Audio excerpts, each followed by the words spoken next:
एक चौकोन काढायचा आहे PQRS नावाचा आणि त्यामध्ये आपल्याला काय करायचं आहे, अशा 2 पट्ट्या घ्यायच्या आहेत. त्यामध्ये एक पट्टी उभी आणि एक पट्टी त्याच्यावरती आडवी ठेवायची आहे. जी पट्टी उभी ठेवली आहे त्यामुळे आपल्याला रुंदी मिळणार आहे, जी पट्टी आडवी ठेवली आहे त्यामुळे आपल्याला लांबी मिळणार आहे. मग आपल्याला ह्या पट्ट्या अशा ठेवल्यानंतर त्यांची आउटलाईन म्हणजे कडेच्या बाजूनी इथे त्यांना रेषा आपल्याला आखून घ्यायच्या आहेत आणि त्यानंतर या पट्ट्या काढून टाकायच्या आहेत. त्या पूर्ण रेषा व्यवस्थित पट्टीच्या साहाय्याने व्यवस्थित करून घ्यायच्या आहेत आणि त्या आकृतीला आपल्याला नाव द्यायचं आहे PQRS. मग आता आपल्याला हे त्यातनं शोधायचं आहे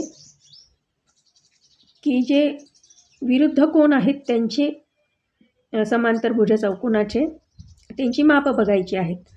त्यांच्या विरुद्ध बाजूंची मापं बघायची आहेत. त्यांचे जे कर्ण आहेत त्यांची मापं बघायची आहेत आणि ते जे कर्ण आहेत त्या कर्णांमुळे ते जे एकमेकाला छेदतात ज्या बिंदूमध्ये, त्या बिंदूपासून त्या कर्णाचे 2 समान भाग तयार झालेले आहेत का ते पण आपल्याला मोजायचे आहेत आणि त्या बिंदूला काय नाव द्यायचं आहे, T असं नाव द्यायचं आहे.